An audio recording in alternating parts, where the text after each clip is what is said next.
This is a sort of a practice engine performance panel, so you can see how you would do on that. And so I'm going to go ahead and dive in here, and we're going to say the washer around the base of some spark plugs is there for what? What's it there for? Got any idea? Do you want us to answer? Yeah, absolutely. And you got an answer sheet. You got an answer sheet. Yeah, not out loud. Oh, You're basically going to do it. I know, All it right, seemed so- like you was wanting to say it. No, no, just go answer it because we're just going to see how you do. Okay. All right, answer it on your sheet, and then we're going to grade your sheet. Positive temperature coefficient thermistors increase their resistance as the temperature increases. As technician A talking. Technician B says temperature decreases. Negative temperature coefficient thermistors reduce their resistance. So the resistance will get less with lower temperature. One of these guys, only one of these guys is right. Only one of them. I will tell you that. I mean, it's a sort of a giveaway that only one of them is right, but you got to figure out which one of them's right. All right, don't let it beat you up. All right, which sensor or circuit is not checked continuously on an OBD2 system? Like I say, you know, some of you might remember on your OBD2 system, they talk about some of the monitors that will only run at certain times. Some of the other sensors are checked all the time. It's always watching them.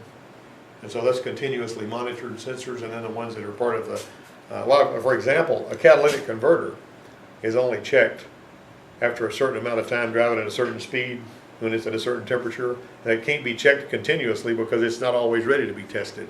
See what I mean? So one of these is only checked sometimes. We got to figure out which one. TP, MAP, ECT, or O2 sensor heaters. You know. All right. Now we've covered all this. Or it's in your, in your material. Your electude helps with this too. So. Conventional oxygen sensors don't work until what? Until they reach 600 degrees, the system's in closed loop, the torque converter is locked, or the engine coolant temperature reaches 200 degrees Fahrenheit. Put something down, don't leave it blank. All right. Everybody ready? Which of the following would not be considered a computer input? Throttle position sensor, magnetic pulse generator, torque neutral switch, or EGR bent solenoid. Consider this, a certification test practice too. All engines have some type of what system? PCB, EGR, AIR, heated hydrocarbon vent. All engines, all of them have some kind. A lean air fuel mixture burns A, cold and fast, B, hot and fast, C, hot and slow, or D, cold and slow.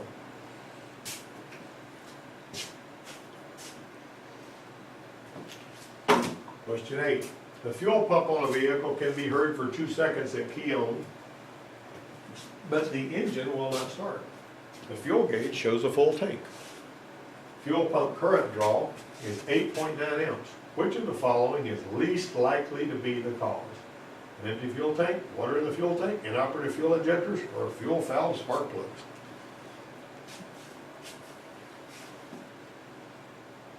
This is the stuff. Also, if you've been doing your worksheets, you would know this stuff too.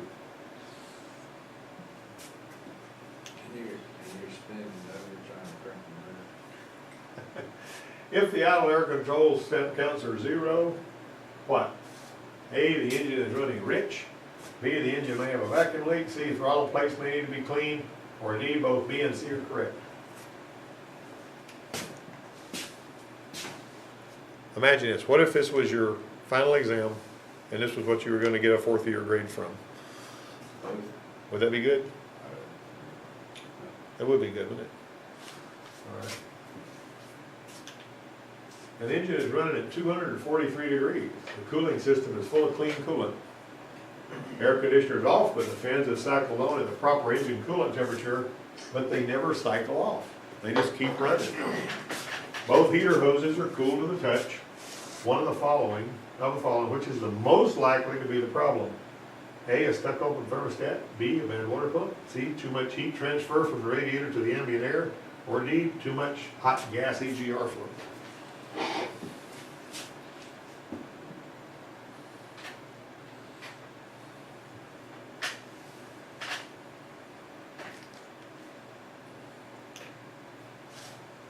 Technician A says the output of a Hall effect sensor can be checked with an AC voltmeter.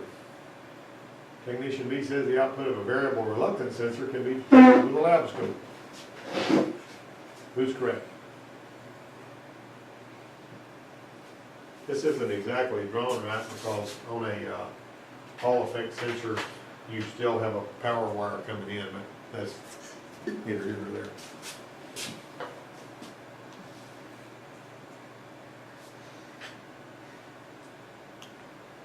What was one thing OBD1 regulations required after 1988 that was not previously required? Something you didn't have to have until 1988.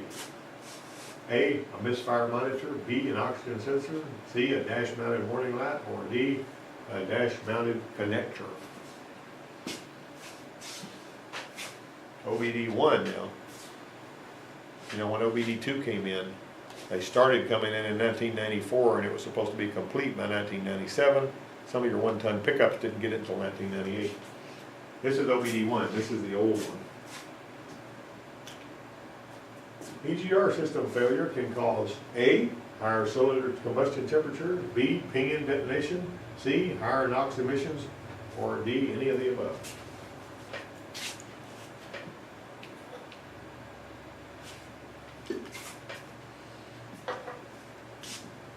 A technician has been led by DTCs to investigate fuel trim numbers that are as follows. The short fuel trim is at 1%, the long fuel trim is at minus 25%. The fuel filter may be restricted, the crankcase oil may be contaminated with fuel, the fuel pressure may be low, or any of the above.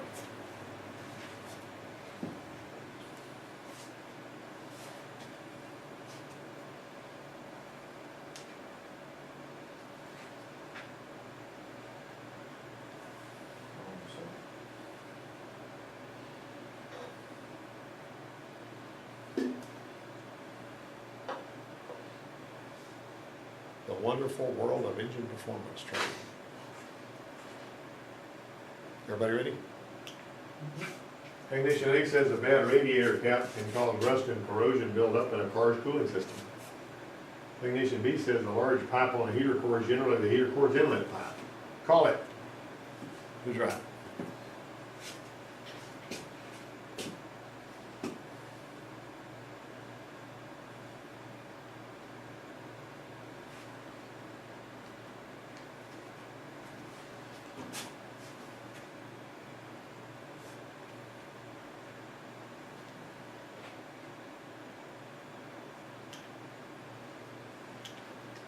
Technician A says injector firing frequency is directly tied to crankshaft sensor input.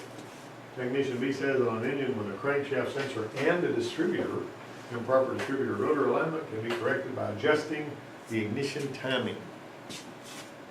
Who's correct?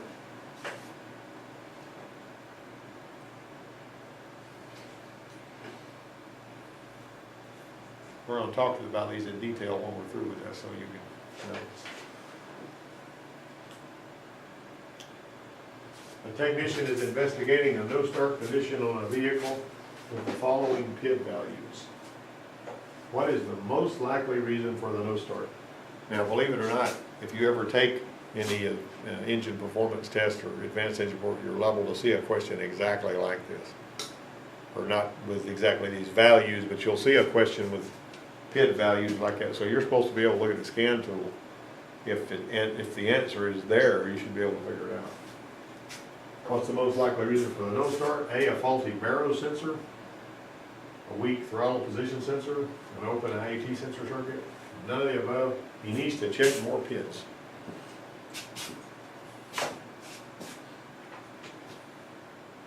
This is one we've talked about before in here.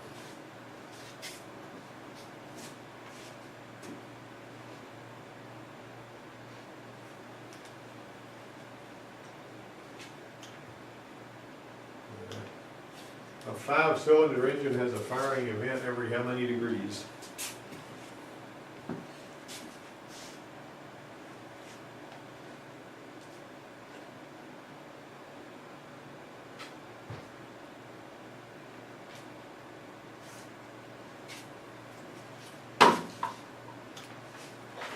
The temperature stamped on the copper case of a thermostat's wax pellet is the temperature at which the thermostat does what?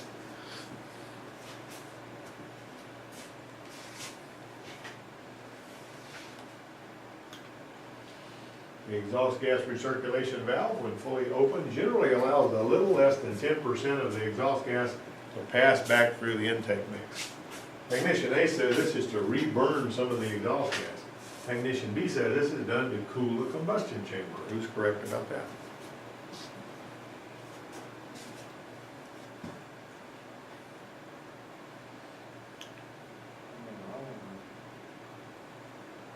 You still thinking? I'm having to read it. Technician A says late ignition timing can cause the speed density fuel injection system to run rich and force the fuel trim readings to the negative. Technician B says an erroneously low barrel reading will drive fuel trim figures to the positive. Who is correct?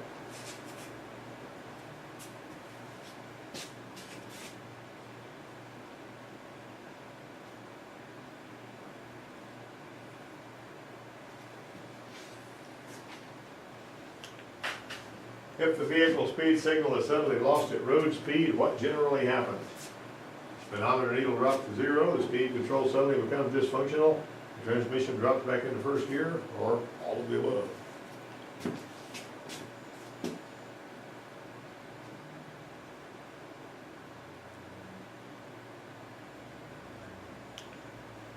If an engine with an automatic transmission is placed in drive with the brakes locked and the engine accelerated to wide open throttle, what information might be gleaned from watching the stall speed on a tachometer? Whether the engine's producing the power it should, the condition of the one-way clutch in the torque converter, the boiling point of the engine oil, either A or B, either A or C, none of the above, all of the above. Are these questions making you think? They should be.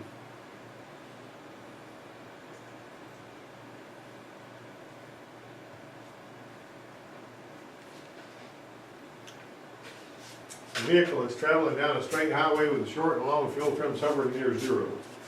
Suddenly, a spark plug on bank 2 fails and begins misfiring. What will happen to the O2 sensor signal on that bank when this takes place?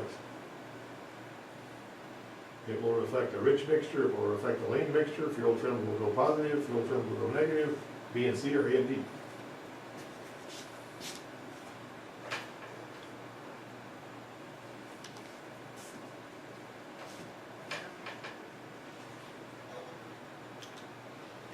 If you switch the ignition on and hear the fuel pump, what do you know?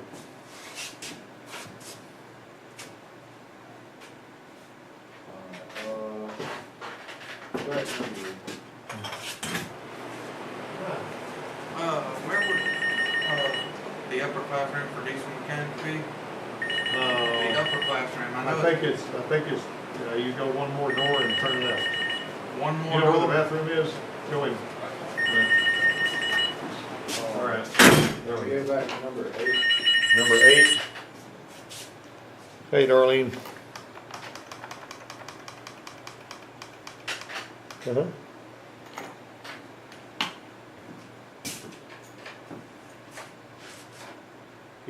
Yeah. No, that wasn't supposed to be for work order, but work study due, the student must have done that. That goes to the supply, I'm sorry. Right. Good grief.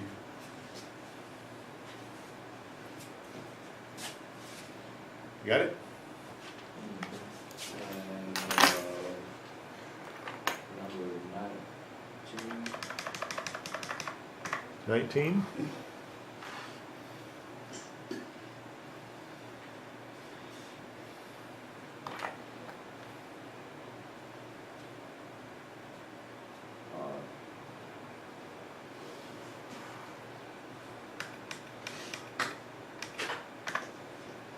Swap papers with somebody and let's grade this.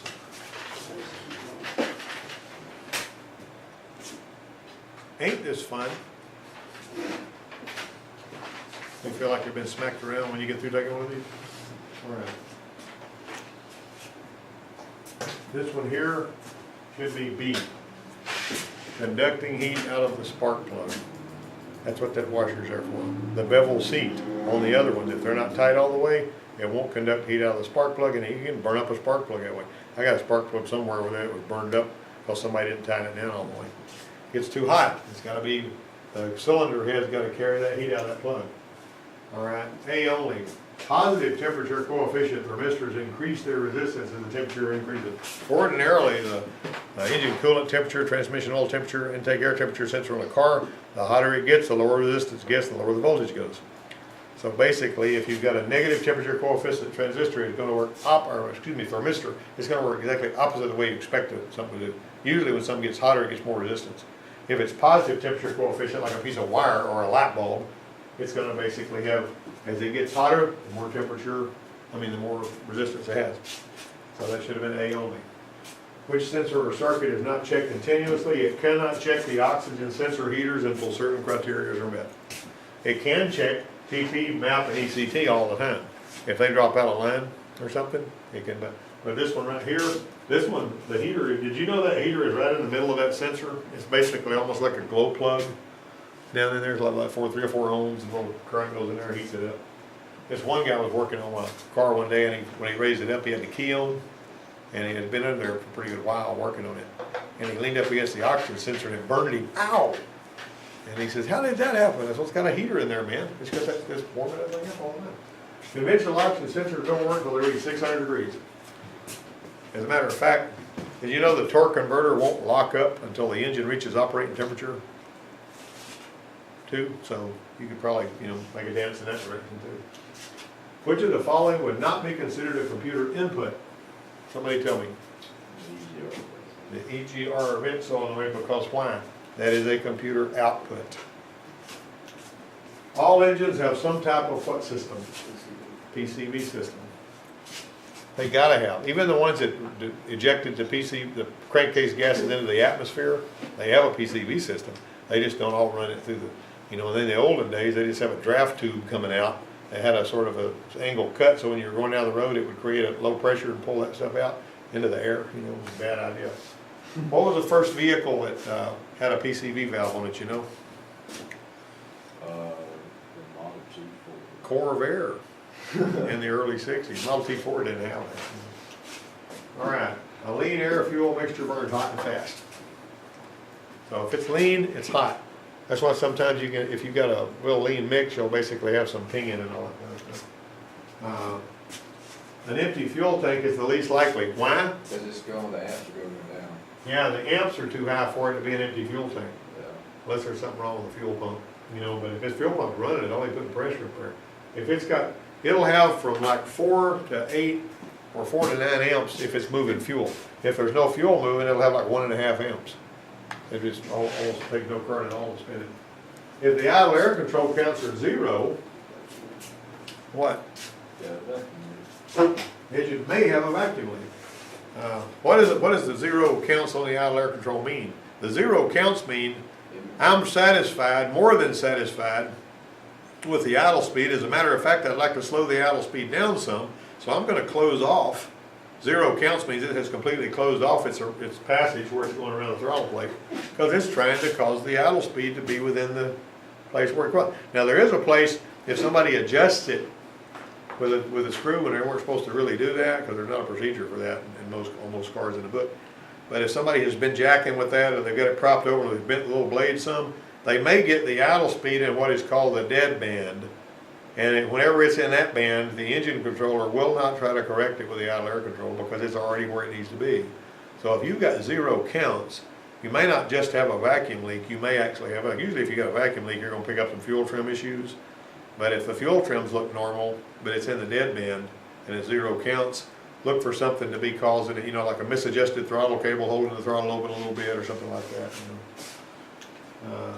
An engine's running 245, you got a bad water pump. How do we know we got a bad water pump?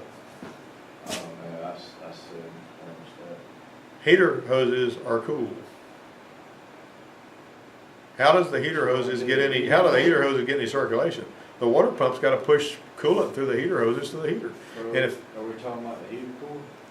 Yeah, the heater hose is going to the heater core. Well, But they'd have to, they're not always running that, are they? They're not always running to that, are they? Yeah, they typically are. Even if it's got a heater control valve on the newer ones, they are running, but they're not going through the heater core, they're looping back. Like on that Ranger or on a lot of the Jeeps, it's got a little valve. And if you might notice, there's four lines going to the heater control valve on those newer ones. And those 4 lines mean that when that heater control valve closes, it loops out and the coolant's flowing, but it never goes into the heater core. And so if the heater hoses are cold, you typically have water pump issues like a rusted impeller or something like that. We had one, a Taurus that came in here, she said, I've got no heat. And so we cranked it up, ran it, and it was just bone cold. And so we took what we did was you took the heater hose off, and we put a piece of clear hose in place of the heater hose, or looped it out to see if the stuff, and it wasn't pumping any coolant there. When we pulled it out, that water pump's right behind you over there. Pick up that water pump, it's right about at your waist high there, right there. That one right there. Look at see the impeller's all rusted away? Give that to John so he can look at it. Too much space in between the impeller and the reaction surface is going to cause it not to pump water like it should. Remember the one we had that the impeller had rusted off? It would idle just fine, but when you try to drive away, it get really hot really fast, you know. Question 11, when the technician A says the output of a Hall effect sensor can be checked with an AC voltmeter. Now this right here, the Hall effect sensors I'm familiar with, they're 2-wire sensors. They'll have voltage coming in, and they'll have a negative, and basically it goes up and down a little bit. That's like some of the wheel speed sensors on some of your Chrysler and Jeep products and all that. But fee only, technician B says the output of a variable reluctance sensor can be tested with a loud scope. You know how that does, variable reluctance is like a plain old crank sensor like we have on these right here. But just because you've only got 2 wires going to a sensor doesn't mean it's not Hall effect. And you cannot measure the resistance of a Hall effect sensor with a meter and tell if it's good or bad. So be aware of that. What was the one thing that OBD2 regulations, OBD1 regulations required that was not previously required? A dash mounted warning lamp was required in 1988, from 1988 on. Some of the Jeeps still didn't put it on there for a couple of years. EGR system failure can cause what? Higher cylinder combustion chambers? Any of these. Pinging, detonation, higher NOx emission. It's not going to cause all of these every time. Typically it will cause that just about every time. This is going to be, but this won't always happen. But it can if the if the EGR valve is not working. Okay. All right, technician has been led by DTCs to investigate fuel trim numbers. Crankcase oil may be contaminated with fuel. What you do to find that out, you pull the PCV valve out, you stop up that hole, and you stop up the PC, what I'm saying, isolate the PCV valve where it can't pull those fuel vapors out of the oil. Technician A says bad radiator cap can cause rust and corrosion. It can. If you got a bad radiator cap, it's just letting air come and go, it's going to oxidize and make a terrible mess out of the coolant. And the heater core's inlet pipe is going to be the smaller one, not the bigger one. Okay. Technician A says injector fire and frequency is directly tied to crankshaft sensor input. It is. Technician B says on an engine with crankshaft sensor, if it's got a crankshaft sensor, you can't move the distributor and set the timing, because you're not changing the timing. You're only doing is changing rotor alignment, use the cam sensor. Technician is investigating a no start condition. This right here defaults on a lot of them to 100, to some default thing when that sensor's open. So you got a bad IAT sensor. So you notice this one and this one are real close. This one here's the odd man out. And I've actually seen that. And whenever it does something like that, if the temperature outside is actually 40-something degrees, it'll cause it to wet the spark plug. 144 degrees is the right answer for that. You'll go 5 into 720 is 144. Okay, temperature stamped on the copper base of the thermostat's wet pellet is the temperature at which it starts to open, which begins to open. Exhaust gas recirculation valve when fully open, blah, blah, blah. It's not to reburn any of the gas, it's done to cool the combustion chamber. We all know that, don't we? Yeah, because of the gas, they can't burn. That's right. All right, technician A says late ignition timing can cause a speed density fuel injection system to run rich and force the fuel trim readings to the negative. Is that true? Technician B says an erroneously low barrow reading will drive fuel trim figures to the positive. Both of them are right. If it's a low barrow reading, it thinks it is at high altitude. If it thinks it at high altitude, it's going to put more fuel in there. Less fuel in there. And And that's, when it puts less fuel in there because it thinks it is high altitude, the oxygen sensor is gonna pick up on it and it's gonna drive the fuel, you know. And it basically doesn't have any other, anything else they can look at to find out what barometric pressure is typically, other than your map or something, it infers it from your mass airflow. If the vehicle speed signal is suddenly lost at road speed, all of that would happen. I've actually had that before. I had a Taurus that had happened on it. Just all of a sudden you lose the vehicle speed signal and drop back into first gear, speedometer go nowhere, you know, and that goes nowhere good. All of the above. If an engine with an automatic transmission is placed in drive, basically what you're going to get here is you can use that for a dyno. If the engine is producing the power it should of the conditional one-way clutch and torque converter.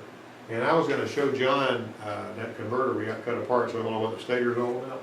But anyway, that's the if you know your transmission's okay to begin with, you're going to have a low stall speed if the engine's underpowered. Let's say there's something causing it, you know, maybe it's got late valve timing or something, and you go into the throttle and the stall speed is supposed to, you know, the stall speed is where it, whenever you got your gear, gets fit on brake, your wide open throttle, it's going to stop gaining, the engine will stop gaining speed at the stall speed. That's the stall speed.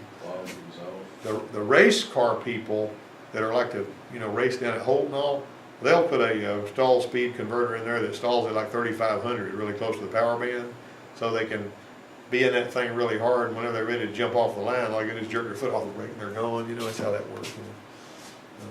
But it's either A or B, the condition of the one-way clutch and torque converter. We have actually found one of those by accident, looking for an engine skip on an expedition.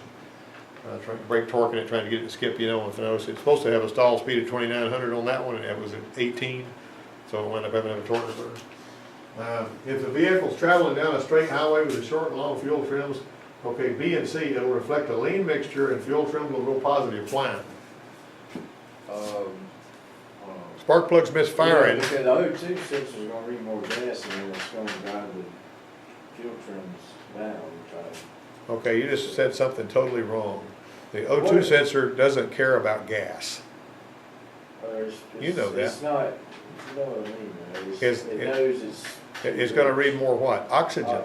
Because it didn't burn, and there's oxygen and fuel, but the oxygen sensor couldn't care less about fuel. All it's reading is oxygen.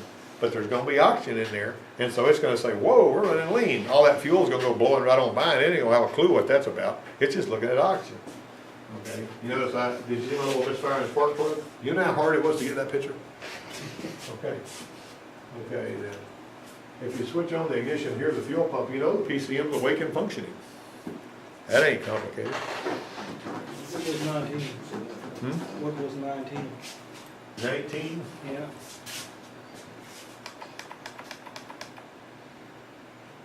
When it starts to open. All right. All right. There you go.